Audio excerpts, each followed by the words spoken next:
మీ శ్రేయస్సు కోసం చేసే పూజలు, హోమాలు, యజ్ఞాలు ఇప్పుడు ఒక్క క్లిక్ దూరంలో వేదమందిర్.com. నమస్కారం, వెల్కమ్ టు సుమన్ టీవీ. నేను గీతాంజలి. ప్రస్తుతం మనతో పాటు దివ్య విశ్వశక్తి పరివార ప్రచారకులు ఓం స్వరూప్ గురూజీ ఉన్నారు. వారితో మాట్లాడదాం. గురుగారు నమస్కారం అండి. శుభం తల్లి. గురుగారు, ఒక పెద్ద సందేహం, విశ్వానికి మనిషికి సంబంధం ఉంటుందా? ఒకవేళ ఉంటే గనక మనిషికి ఏవైతే కావాలో అవి విశ్వానికి తెలుస్తాయా? తెలిస్తే గనక అవి ఎలా అనుగ్రహింపబడతాయి? విశ్వానికి మనిషికి సంబంధం అంటే మనిషిలో ఉండే ఆత్మస్వరూపానికి సంబంధం. మనిషి అంటే ఇప్పుడు మీరు నేను మనుషులో శరీరాకృతి కాదు, కాదమ్మా, లోపల ఉన్న ఆత్మ. అది విశ్వానికి సంబంధం. ఆత్మస్వరూపము భవస్వరూపము ఒకటే. అది ఈచ్ఛతో తాను నిర్ణయించుకున్న దానికోసం ఈ అవతారాలు మానవతారాల్లో వస్తుంది.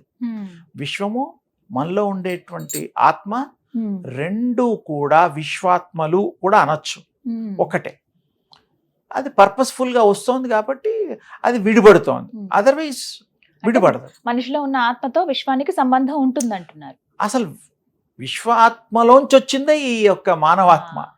విడివిడిగా రెండు వేరు కాదు కాదు, అది వేరువేరుగా అయినప్పుడు దాని యొక్క ప్రత్యేకతలు వేరవుతున్నాయి. ఇప్పుడు వేరు కాదు అన్నప్పుడు గురువు గారు, మరి ఇప్పుడు ఉదాహరణకి నాకు ఇది కావాలి అని అనిపించింది అనుకోండి, అవి వెంటనే ఎందుకు జరగట్లేదు? కొంతమందికి జరుగుతాయి, ఇప్పుడు కావాలనుకోగానే కొంతమందికి జరిగిపోతూ ఉంటాయి. అలా ఎలా జరుగుతాయి? అలా మాకు అనుగ్రహింపబడాలి అని అంటే గనక ఏం చేయాలి?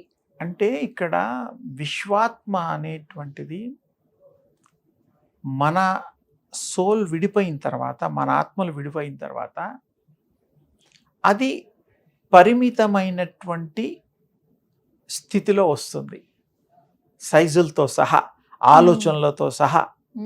అది యూనివర్సల్ మైండ్, ఇది లిమిటెడ్ మైండ్. కానీ దీనికి అది కనెక్ట్ అయితే ఇది కూడా యూనివర్సల్ మైండ్లో ఉండే కేపబిలిటీస్ అన్నీ వస్తాయి. అది కనెక్ట్ అవ్వడం ఏంటంటే యోగం ద్వారా కానీ ఏకాగ్రతతో కానీ మీరు కనెక్ట్ అవ్వచ్చు. అది ఏమి పెద్ద ఇబ్బంది అయిన విషయం కాదు. ఇప్పుడు ఒక్కొక్కసారి మానవులకి థాట్ ఆలోచనలు వస్తూ ఉంటాయి. నలుగురు కూర్చొని మాట్లాడుతూ ఉంటారు. ఉన్నటువంటి ఒక మంచి ఉపాయం, ఒక మంచి సలహా ఒక అతను ఇస్తారు. ఆ డిస్కషన్ జరుగుతున్నప్పుడు ఆ మనిషికి రావడానికి ఆ టైంలో వారు పొంది అనిపించి చెప్తారు. అది ఎక్కడి నుంచి వస్తుందంటే విశ్వంలోంచి వస్తుంది. అంటే విశ్వ ఆత్మ, యూనివర్సల్ మైండ్ అది మీకు ఇస్తోంది. ఇవ్వడం గురించి చెప్తున్నా, ఆ థాట్ ఇస్తుంది. ఒక్కొక్కసారి అనిపిస్తుంది, అరే ఇప్పుడే అనుకున్నానే, నాకు ఇలా ఆన్సర్ వచ్చింది. అది వేరే వాళ్ళకు కూడా సేమ్ అనిపించవచ్చు. వాళ్ళకి కావాల్సిన విధంగా. అంటే ఇది అంతా మనుషులకి ఎలా సంబంధాలు, మానవులకు సంబంధాలు ఉన్నాయో విశ్వాత్మకి మనలో ఉండే ఆత్మలకి సంబంధాలు ఉంటాయి. మనం గనక దాన్ని ట్యాప్ చేయగలిగితే తప్పకుండా విశ్వాత్మలో ఉండే ఆలోచనలు, పరంపరలు, జ్ఞానము అన్నీ మనకు వస్తాయి. ఇప్పుడు విశ్వంలో ఉన్న శక్తి, దేవుడి శక్తి రెండు ఒకటేనా గురువుగారు? దేవుడు అనేటువంటిది పదం వాడేది. విశ్వంలో ఉండే శక్తి భగవత్ శక్తిగా మనం అనుకుంటున్నాం. అంటే బాగా శక్తి కలిగింది, అందుకే భగవంతుడితో పోల్చాం. ఒక్కడుగా విడిగా ఉండడు, అంతటా తానే నిండినవాడు కదా. అందుకని ఒక్కడిగా ఎప్పుడు చూడకూడదు. మనం విశ్వ శక్తిగా చూడాలి, అంతే, విశ్వాత్మగా చూడాలి. విశ్వంగా మీరు ఆ విశ్వంలో కలవాలి. అందుకని మనం పొందొచ్చు. మీరు అప్లికేషన్ లాగా ఉద్యోగం కావాలంటే ఎలా పెడతామో అలాగే విశ్వాన్ని కోరుతూ మీకు కన్వీనియంట్ టైంలో, బ్రహ్మముహూర్తంలో కానీ లేకపోతే మీకు ఇష్టమైన అనుకూలమైన టైంలో మీరు గనక విశ్వంలో కోరుకోవాలి మానసికంగా. నాకు ఇది కావాలి. అంటే బ్రహ్మముహూర్తం చాలా మంచిది. పోనీ మిగతా టైంలో డిస్టర్బ్ కాకుండా మీరు ఏకాగ్రతతో ఉండగలిగితే అదైనా గొప్పదే. అప్పుడు మీరు మనసులో గట్టిగా సీరియస్గా మనం గనక అనుకొని విశ్వాత్మకి ప్రజెంట్ చేస్తే మన థాట్ తప్పకుండా అది స్వచ్ఛమైన థాట్ అయితే. చాలా మంది అంటారు, నాకు మంత్రాలు రావండి, ఎలా పేరు ఎలా స్మరించాలో తెలియదండి, ఏమనాలో కూడా తెలియదండి అని అంటూ ఉంటారు. అక్కర్లేదు, వాళ్ళకి ఏం అక్కర్లేదు. అంటే అనుకుంటే అనుకోండి, అనుకోకపోతే మంత్రమా చేసుకోండి, మంత్రం లేకుండా చేసుకోండి. భగవంతుడు అనేటువంటి పదం అనుకుంటారా అనుకోండి, అసలు విశ్వాత్మ విశ్వశక్తి అంటున్నాం కదా. దివ్య విశ్వశక్తిగా ఉన్నప్పుడు ఏదైనా మీరు అనుకోండి, మీలో ఉన్నది అదే, బహిర్గతంగా ఉన్నది అదే. మీరు ఆ విశ్వానికి ఇది అనుకోండి, నాకు ఇల్లు కట్టుకోవాలి, మా పిల్లలకు ఉద్యోగాలు కావాలి, నా భార్యకి ఆరోగ్యం బాగుండాలి, నాకు కూడా ఆరోగ్యం బాగా ఉండాలి, నేను ఏ పని చేసినా సక్సెస్ఫుల్గా అవ్వాలి, విశ్వాన్ని కోరండి.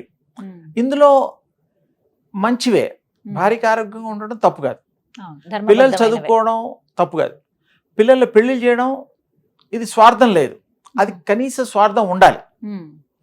అందరిది నాకు కావాలంటే తప్పు అవుతుంది. అప్పుడు అది అది భగవంతుడు అనే శక్తి కూడా మెచ్చదు. నీకు కావాల్సిందే నువ్వు తీసుకో అబ్బాయి, నువ్వు కడుపుకి ఎంత కావాలో అంత తిను, ఒక ముద్ద పెడతావా పెట్టు, అలా నీ కుటుంబానికి న్యాయంగా ధర్మంగా నువ్వు చేసుకో. నీకు ఒక 10 కోట్లు అవసరమా, సంపాదించు, తప్పులేదు. నాకు 100 కోట్లు అంటే కొంచెం ఆలోచన చేయండి. నువ్వు అనుభవించగలవా, తినగలవా, ఏమీ లేదు. అలాంటప్పుడు 100 కోట్లు ఎందుకు? నీకు ఇల్లు కావాలి, మంచి ఇల్లు కొనుక్కో, ఓ మంచి కారు కొనుక్కో, కంఫర్టబుల్ జరుగుతాయి. ఏది అది ధర్మానికి అనుగుణంగా, ధర్మ ప్రకారంగా. ఇతరులకి అన్యాయం చేసి ఇతరుల్ని కొల్లగొట్టి డబ్బులు తీసుకోవాలి అంటే క్షణికంలో నీకు రావచ్చు, కానీ నువ్వు ఎలాగో అనుభవించావు, మళ్ళీ జన్మలు ఎత్తాల్సి వస్తుంది. దానికి ఎత్తినప్పుడు కూడా వీడికి గుర్తుండదు, అది ఇంకొక ప్రాబ్లం. అందుకని ఎవరికి ఎప్పుడు కూడా అన్యాయం చేయకూడదు, అధర్మం చేయకూడదు. మీరు ధర్మ మార్గంలో నడవండి, మీకు కోరుకున్నవన్నీ కూడా సిద్ధిస్తాయి, ఆ దివ్యశక్తి ఇస్తుంది. సింపుల్గా చెప్పాను నేను. ధ్యానం చేసుకోండి, ఉపాసన చేసుకోండి, నామం చేసుకోండి. బ్రహ్మ ముహూర్తం అనేది చాలా ముఖ్యమైన. యాక్చువల్గా చాలా దాని మీద ఇవి ఉన్నాయి, అభిప్రాయ భేదాలు ఉన్నాయి, కానీ 2:45 ఆన్వర్డ్స్ సూర్యోదయానికి ముందర వరకు ఆ టైం అని చాలా మంది యోగులు చెప్తారు. 2:45 ఆన్వర్డ్స్ అప్పటి నుంచి. సూర్యోదయానికి ముందు 1.5 అవర్స్ ముందని అలా కూడా కొంతమంది చెప్తూ ఉంటారు. ఏది చెప్పినా నేనేమంటానంటే ప్రతిదీ బ్రహ్మముహూర్తం అని ఇంకో మాట చెప్తున్నా. అసలు ఆ టైమే ఎందుకయ్యా, ఇప్పుడు ఇది బ్రహ్మముహూర్తం కాదా, ఇది బ్రహ్మ ఇచ్చిన టైం కాదా, మంచి టైమే కదా. సత్ ఆలోచన, సత్ సంకల్పం ఎప్పుడు చేస్తే అది మంచి ముహూర్తం కిందే లెక్క. మీ హృదయం మంచిది అవ్వాలి, కోరుకోవడం మంచిది అవ్వాలి, దాని ముహూర్తాలు చూడక్కర్లా, మంచి జరుగుతుంది. మంచి ఆలోచించండి, మంచి జరుగుతుంది. మంచి అనే బీజాన్ని నాటండి, మహావృక్షం, మంచి మహావృక్షం అయిపోతుంది. ఒక టైం అంటూ బ్యాడ్, ఒక టైం అంటూ ఉన్నా లేకపోయినా మీ గుడ్ థాట్ క్యారీ చేస్తే ఎవ్రీథింగ్ విల్ బి గుడ్. అంతే, వెరీ సింపుల్. మీకు అన్ని మంచిగా జరుగుతాయి. శుభాలే శుభాలు. మీ నోటి వాక్కు. చాలా సంతోషం గురుగారు, ధన్యవాదాలు. శుభం తల్లి.